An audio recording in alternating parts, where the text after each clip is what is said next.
Depreciation का question था मई 2010 paper 22 question number 2 में पूछा था। एएस लेवल के अंदर आपके पास स्केजुअल बहुत मायने रखता है, स्केजुअल आता है, सही है। पढ़ते हैं इसको क्या बोला हुआ है इन्होंने। डेप्रिसिएशन में be out of the age the difference between the cost of an asset and the amount receive from its disposal. The following extract from the schedule of non current asset. ये आपके पास क्या दिया हुआ है, non current asset का schedule दिया हुआ है, सही है। जो मैंने जिसका लास्ट क्लास में आपको एक्सप्लेन किया था। स्केजुअल का मतलब हो गया एक तरह से टी अकाउंट ही होता है। यहाँ पर आप देख सकते हो एसेट अकाउंट का ओपनिंग कितना दिया हुआ है 4200, एडिशन मतलब 1200 का नया लिया था, डिस्पोजल मतलब जो एसेट बेच दिया, तो रिमेनिंग आपके पास कितने एसेट बच गए, 4700 के बच गए। इसी तरीके से सेम सिनेरियो डेप्रिसिएशन ओपनिंग आ गई आपके पास, चार्ज फॉर द ईयर आपके पास आ गया, सही कितना आ गया।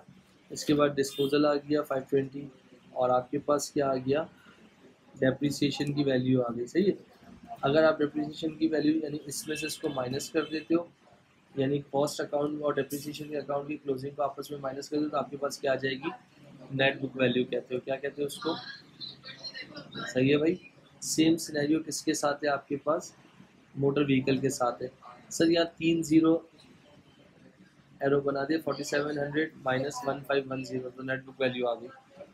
इसी तरीके से आपके पास क्या है, सेम यही कहानी थी। इसके बाद क्या हो गया, डेप्रिसिएशन ओपनिंग इसका था, चार्ज हो गया, डिस्पोजल हो गया, तो यहाँ क्या आ गया। इसी तरीके से फॉर एग्जांपल आपने इस नेट बुक वैल्यू को यानी टू बैलेंस कैरी डाउन को डेप्रिसिएशन के कैरी डाउन से माइनस किया, तो इस वाले एसेट की नेट बुक वैल्यू आ गई, जो कि इसकी कितनी है 3190 और इसकी कितनी है 2210। सर यहाँ पर ये जो बहुत इंपॉर्टेंट बात कही हुई है इन्होंने, क्या कही हुई है, इधर देख सकते हो आप, मशीनरी 30, मशीनरी 30, इसका मतलब ये वैल्यूज थाउजेंड्स में है, कैलकुलेशन एक्सटेंड ना हो इस वजह से इन्होंने इस तरीके से लिखी हुई है। सर पहले पार्ट में मांगा हुआ है calculate profit and loss on disposal, कहीं इन्होंने ये नहीं बोला कि प्रॉफिट एंड लॉस का अकाउंट बनाओ, प्लस माइनस करके भी निकाल सकते हो। तो मेरी सजेशन ये है कि आप अकाउंट बना लो, तो वो ज़्यादा अच्छा है, सुइटेबल चीज़ है। आप यानी 1 2 3 इन तीनों अकाउंट से प्रॉफिट एंड लॉस निकलेगा, कैसे निकलेगा वो यहाँ देख लीजिएगा। सबसे पहले क्या है,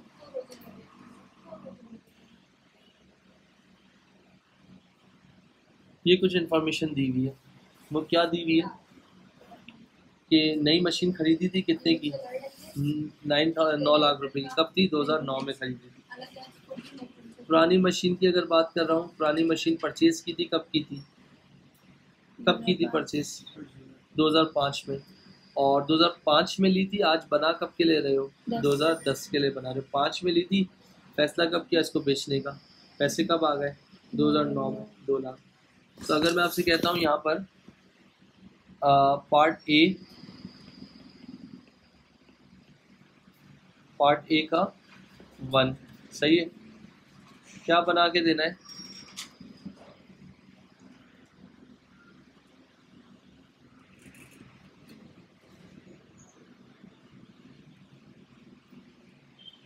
आपके पास पहला कौन सा आ गया, मशीनरी डिस्पोजल अकाउंट। बोला नहीं है मगर मैंने बना लिया कि आंसर बिल्कुल एक्यूरेट आ सकता है। कितने का था, कितने का, 4 लाख का था, यहाँ लिख दिया मशीनरी 400,000, एग्री। इसके बाद आती है इधर एक्यूमुलेटेड डेप्रिसिएशन, फिलहाल मुझे नहीं पता। इसके बाद क्या आता है, बैंक जो कितना रिसीव हो रहा है 200,000, इनकी बैलेंसिंग कर लो, डन। अगर मैं आपसे कहता हूँ कि एसेट लिया कितने का था, 400,000 का लिया था, कब लिया था,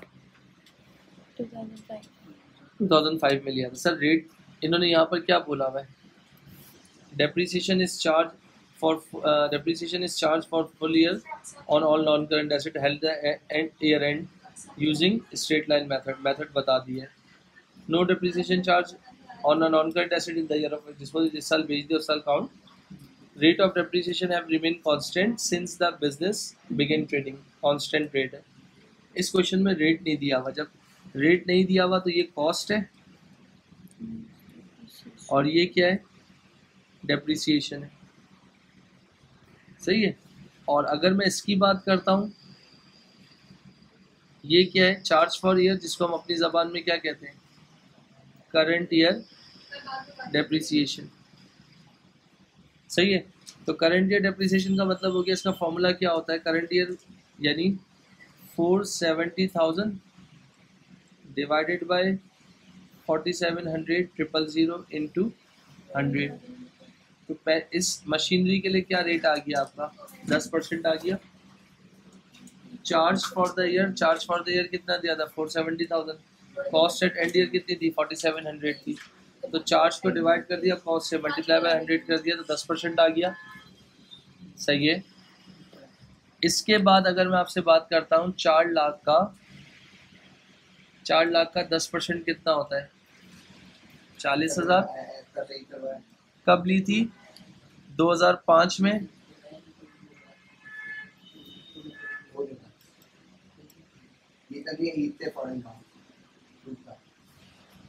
इसके बाद आपके पास क्या हो गया, एडी।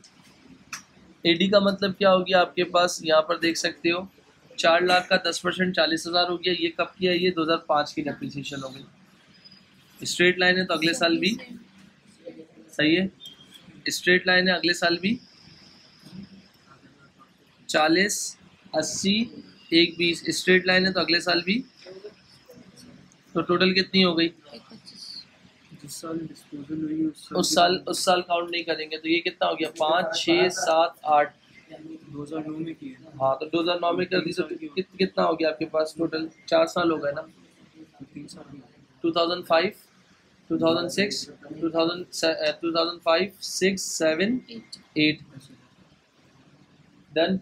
तो 1,60,000 रुपये मेरी क्या हो गई, एक्यूमुलेटेड।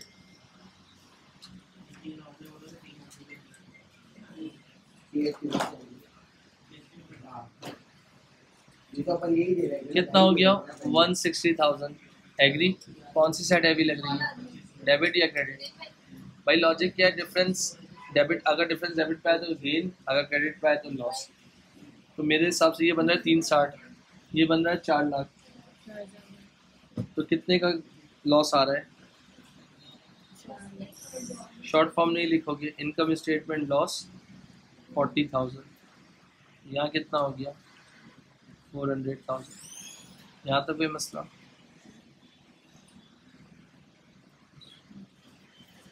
जी,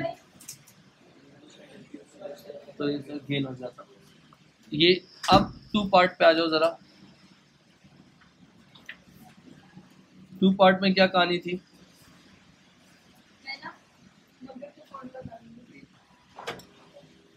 इसमें बोला है भाई नई व्हीकल कितनी खरीदी है तुम लोगों ने, 3 नई व्हीकल खरीदी है, जो कि 1 अप्रैल 2010 को खरीदी, 2,80,000 ईच। इसका तो कोई काम ही नहीं है।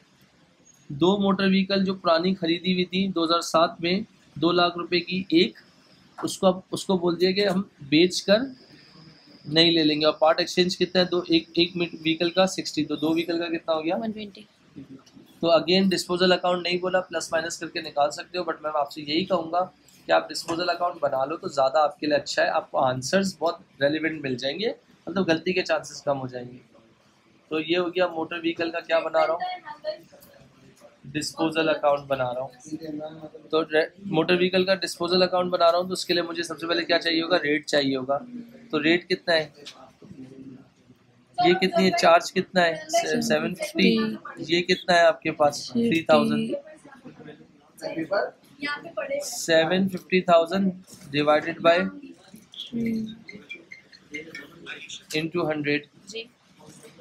आपके पास 750,000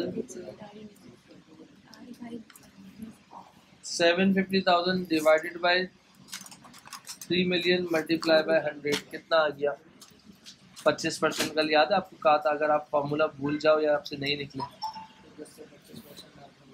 ये देख लो, तो अब 25% निकलेगा। कैसे, अगर मैं यहाँ बात कर रहा हूँ मोटर व्हीकल यानी 2 लाख ईच है, तो कितना हो गया, 400,000 हो गया। एक्यूमुलेटेड डेब्ट या कैश बैंक की जगह क्या हो गया? Part exchange motor vehicle. 60 + 60 कितना हो गया? 120,000।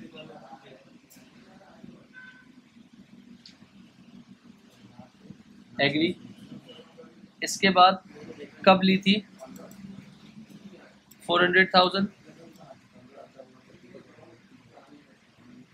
इंटू 25%। 400,000 का 25 0.25 कितना हो गया? 1 लाख। दूसरा कितना है? 1 लाख। और तीसरा कितना है? 1 लाख। टोटल कितना हो गया? कब लिया था? 2007 में। कब लिया था? मार्च में 2007 में। यानी 8 9 यानी 7 8 9 3 साल हो गए। जिस साल बेच दिया उस साल काउंट नहीं करना। तो टोटल कितनी हो गई? 300,000 हो गई। कौन सी साइड हैवी लग रही है दिखने में? Debit credit? यहाँ 420 बन रहा है या 4 लाख बन रहा है? तो इसका मतलब 4,20,000 में से 4 लाख निकाल दो। कितने का? तो ये कितना हो गया? यहाँ तक बात हो गई। तीसरा पार्ट इसके अंदर क्या बोला हुआ है?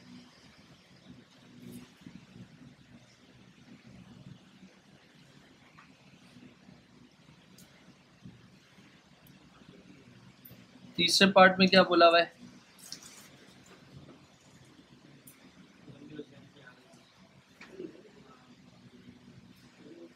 एक व्हीकल थी जो परचेज की थी 3,60,000 रुपये की 2009 में, और उसी साल उसका एक्सीडेंट हो गया और इंश्योरेंस कंपनी मना करिए क्लेम नहीं देगी और कंपनसेशन उसकी दे दी 2,10,000 रुपये। तो इसका मतलब अब ये खरीदी तो इसी साल थी ना, मगर अब इसी साल वो क्या हो गई है? डिस्पोज हो गई है। मोटर व्हीकल डेप्रिसिएशन तो लगनी है। Disposal account. तो इसका मतलब कितने की थी? 3,60,000 की, अब मतलब ख़त्म हो गई है और 1 साल में ही क्या हुई है? फारिग हो गई। Provision for depreciation. और कब पार्ट एक्सचेंज की जगह बैंक की जगह क्या हुआ है? कंपनसेशन मिल रहा है। कितने का? 2 लाख। तो इसका मतलब कितने का था? 3,60,000 था, उसका 25% निकाल लें। 3,60,000 इंटू 0.25 कितना हो गया? 90,000। मगर बेटा डिस्पोज जिस ईयर में लिए है तो उसी साल ली थी और उसी साल निकाल भी तो दिए, बेच भी तो दिए। हमने जिस साल जो 1 साल चलाया है उसको तो रिकॉर्ड तो करना है ना। इसके बाद बाद में देखता हूँ। 3,60,000 हो गया। ये कितना हो रहा है? 3 लाख हो रहा है। तो इसका मतलब इनकम स्टेटमेंट लॉस कितने का हो गया? तो ये क्या हो गया आपका? 3,60,000। तो कितने का बन रहा है आपके पास? 60,000 का लॉस है। ये स्केजुअल से रिलेटेड आपका सवाल है। सॉरी, अच्छा, अब यही अगेन एएस का ही सवाल है। जून 2010 पेपर 22 क्वेश्चन नंबर 2। मगर इस सवाल में सिर्फ मैं स्केजुअल बताऊंगा कि किस तरह बनता है। सिर्फ और सिर्फ स्केजुअल देखेंगे। स्केजुअल होता क्या है ये देखिएगा। आपके पास prepare a schedule of non current asset for the year ended 30 April 2010 using the layout given at the beginning of the question. This is the layout of the schedule जो मैंने आपको बनाया और ये रहा। अगर आप स्केजुअल का लेआउट भूल जाओ तो एसेट अकाउंट को दिमाग में रखना और प्रोविजन के अकाउंट को दिमाग में रखना और वर्टिकल में उसको बना देना। मैं लेआउट भूल चुका हूँ, मुझे नहीं आता। मैं आपको बगैर देखे इसको बना के दिखाता हूँ कि करना क्या है। सादत कहीं भी मसला है रोक देना, मसला नहीं है। रिकॉर्डिंग चल रही है, क्वेश्चन पूछ सकते हो। कौन से 2 एसेट्स हैं? मशीनरी और आपको भी कह रहा हूँ मशीनरी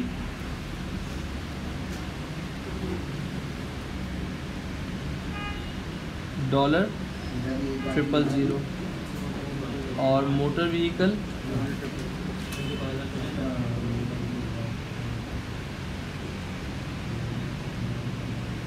000। तो सबसे पहले क्या आता है,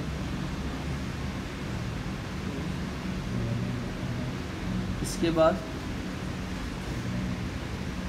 बैलेंस ब्रॉट डाउन, अगर आपने कोई नया एसेट ख़रीदा है तो एडिशन, अगर आपने कोई एसेट डिस्पोज कर दिया है तो उसकी original cost of the asset जिसमें आपने पास में ख़रीदा था, तो आपके पास क्या आ गया, बैलेंस CD यानी रिमेनिंग नॉन करंट एसेट। फिर आपने क्या हेडिंग डाल दी,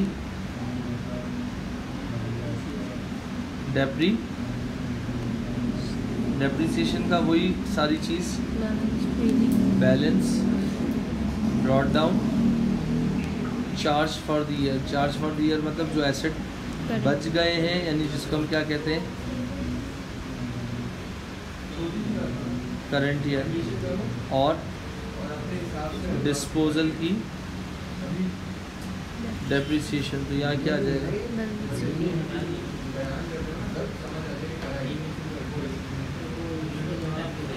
तो अगर मैं आपसे कह रहा हूँ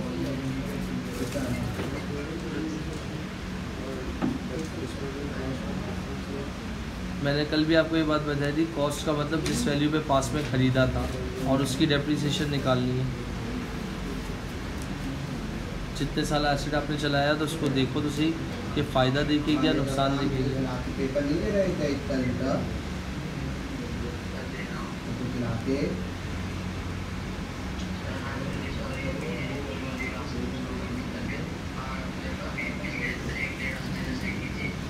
तो यहाँ क्या आ जाएगा,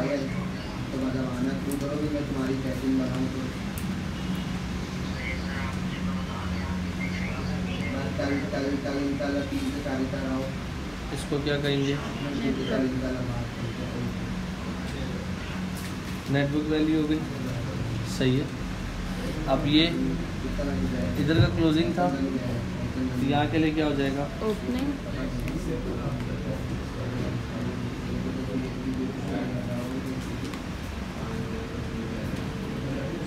4700, पूरी वैल्यू नहीं लिख रहा। एडिशन मतलब इस साल एसेट लिया था कितने का, 900,000। डिस्पोज का ये रहा,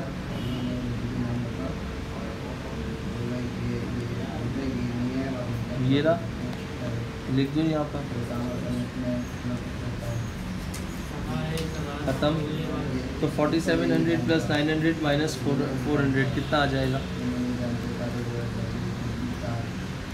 5200। Agree, done. अब इसकी डेप्रीसिएशन इसकी ओपनिंग कितनी है, यहाँ पर देख सकते हैं 790। यहाँ पर क्या लिख दूँगा, 790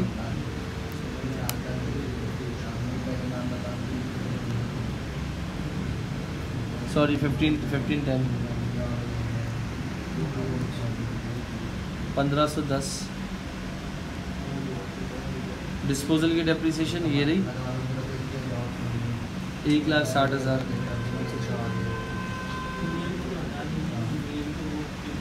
यानी ये कॉस्ट थी, ये क्या है, करंट ईयर नहीं है भाई, डिस्पोजल की डेप्रीसिएशन। करंट ईयर कैसे निकालेंगे, कौन सा मेथड था, स्ट्रेट लाइन। कौन सा मेथड था, 10%। तो ये क्या हो जाएगी आपके पास, 520। 1510 प्लस 520 माइनस 160 कितना हो जाएगा, 1870। जी बेटा 1870। ये मेरी कॉस्ट है, ये कॉस्ट का क्लोजिंग है, ये मेरा डेप्रीसिएशन का क्लोजिंग है। दोनों का डिफरेंस निकाल लो कितना आ जाएगा, 33। जी बेटा 3330। तो ये कब की नेटबुक वैल्यू हो जाएगी, 2010।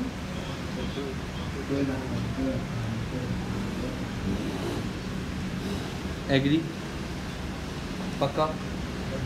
अब बहुत और स्लो जाऊंगा, पिक करना हो पिक कर लेना। ये 9 का क्लोजिंग है, कितना है, 30। लिख दो 3000। एडिशन नया कितना लिया है, 3 नई मोटर व्हीकल लिए, 2,80,000 की ईच। कितनी लिए? 2080 2,80,000 इंटू 3 कितना हो जाएगा? 840 शायद। सर ये वाली मशीन भी तो ली थी 3,60,000 की, मगर ये उसी साल डिस्पोज कर दी है, इसलिए उसमें नहीं, एडिशन में नहीं आएगी वो आप डिस्पोजल में क्या था यहाँ देख लेना। ये कैसे था? 4,01,000 था,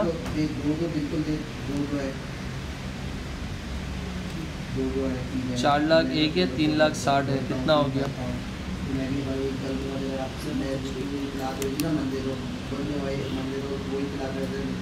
कितना? 760 कितना हो जाएगा? 3080 ख़त्म। इसकी ओपनिंग डेप्रिसिएशन कितनी है? 790, यहाँ लिख दिया 790। Charge for year, charge for year का मतलब अब आप निकालोगे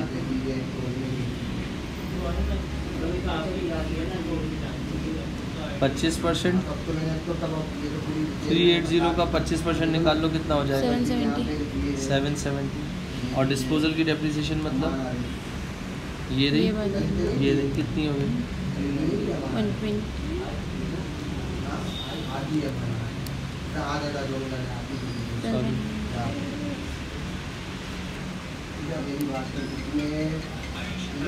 कितना हो गया? सॉल्व कर ले, कितना हो जाएगा? 1170। 1170। तो इसमें से इसको माइनस कर दीजिए, तो आपके पास 1910। 1910। This is your net book value of 2010। This is called schedule. यानी इस वीडियो को हमने 3 पार्ट्स में बनाया। पहले हमने डिस्पोजल अकाउंट्स किए, फिर हमने स्केजुअल किया। अब इसके रिमेनिंग पार्ट्स जो थियोरेटिकल पार्ट्स हैं वो देख लेते हैं कि भाई थ्योरी में एग्जामिनर ने हमसे मांगा किया है। बी पार्ट की बात कर रहा हूँ, state 3 causes of depreciation. Causes आपको बताए थे कि कॉजेज़ क्या होते हैं, इंसान डेप्रिशिएट करता क्यों है, 3 कॉजेज़ क्या है। अब 3 कॉजेज़ की अगर बात कर रहा हूँ तो सबसे पहला कॉजेज़ क्या आ गया आपके पास? वेयर एंड टियर हो गया, सही है। Rust and dust, wear and tear क्या हो गया? इट्स डिपेंड अपॉन यूजेज, सही है, जो भी आप जिस तरीके से यूजेज करोगे। फिर दूसरा क्या हो गया? रस्ट डस्ट एंड डिके हो गया आपके पास। तीसरा अगर आप क्या लिख सकते हो? ऑब्सेसिलेंस लिख सकते हो। ऑब्सेसिलेंस मतलब हम क्या कहते हैं आपका चेंजेस ऑफ फैशन और न्यू सब्स्टिट्यूट और क्या कहते हैं इन्वेंशंस वगैरह जो आ जाए। और फिर तीसरा क्या हो गया? Inadequacy not up to the required use, जो भी आप लिखना चाहो, मल्टीपल ऑप्शंस हैं। Give an example of non current asset for which each case cost given part B का वन अब माइट बी एप्रोप्रिएट। भाई देखें, अगर मैं आपसे 2 पार्ट की बात करता हूँ ना, मशीनरी पे और मोटर व्हीकल पे, तो मशीनरी पे आपके पास देखा जाए तो आप देख सकते हो कि क्या लिख सकते हो। अगर मशीनरी की अगर बात कर रहे हो आप, बी के 2 पार्ट में इन्होंने क्या बोला, एक एग्जांपल बताओ। तो अगर मैं बोलता हूँ मैं वेयर एंड टियर पे जाता हूँ, तो वेयर एंड टियर पे कौन से एसेट्स हो सकते हैं? जैसे फर्नीचर, फिक्सचर्स, जिसको आप फिजिकली वो डिटराइड हो सकते हैं, जैसे कि फैक्टर्स लाइक कोरूजन्स हो गया, रस्ट डस्ट एंड डिके हो गया, सही है। इसी तरीके से फॉर एग्जांपल अगर मैं ऑब्सोलेंस पे जाता हूँ, तो ऑब्सोलेंस का मतलब क्या है कि इम्प्रूवमेंट इन टेक्नोलॉजिकल एरियाज या टेक्नोलॉजिकल फैक्टर्स, यानी ओल्ड नया वर्जन था उसके आगे अपना और नया आ गया तो वो रिप्लेस हो जाएगा। इन एडवोकेसी का मतलब क्या हो गया? Telephone exchange with 20 lines may be inadequate when business expands and new lines are needed. अगर आपने जैसे फॉर एग्जांपल ये मैंने PBX लगाया है कैमरे के लिए, इसमें 8 कैमरे चल सकते हैं। अगर मुझे नवा कैमरा चलाना है ना, तो मुझे पूरा PBX रिप्लेस करना पड़ेगा। 8 का आता है, 16 का आता है, 24 का आता है, 32 का आता है, क्योंकि जब मैंने सेंटर खोला था तो मेरे हिसाब से ये 8 कैमरे भी पूरे नहीं थे। 1 2 3 4 5 6 7 और नीचे 8 9 या 8 का कुछ था, तो इसका मतलब फुल है। अगर मुझे एक कैमरा ऐड करवाना है ना, तो मुझे PBX पूरा चेंज करना पड़ेगा। इसका मतलब इन एडवोकेसी मतलब ये अब हमारे किसी काम का नहीं रहा, तो मैंने कहा मैं क्यों इसको चेंज करूं। इसके बाद क्या लिखा हुआ है? State 4 factors which must be taken into account when deciding how much depreciation to charge। दिमाग में क्या रखोगे कि क्या फैक्टर्स तुम्हारे ओरिजिनल कॉस्ट ऑफ एसेट कितने का था। इसके बाद द प्रोबेबल या एस्टिमेटेड लाइफ ऑफ एसेट्स, जो भी आपकी चलिए, the appropriate residual value at the end of its life, जो उसकी लाइफ है एंड ऑफ द ईयर क्या बनेगी, पॉसिबिलिटी ऑफ ऑब्सोलेसेंस यानी ऑब्सोलीट होने के चांसेस होंगे, estimate amount of expenditure on repairs, एक अंदाजन कितना कितना खर्चा इसके रिपेयर्स पे लगा होगा। तो ये आपके पास क्या हो गया, बी और सी पार्ट की थ्योरी।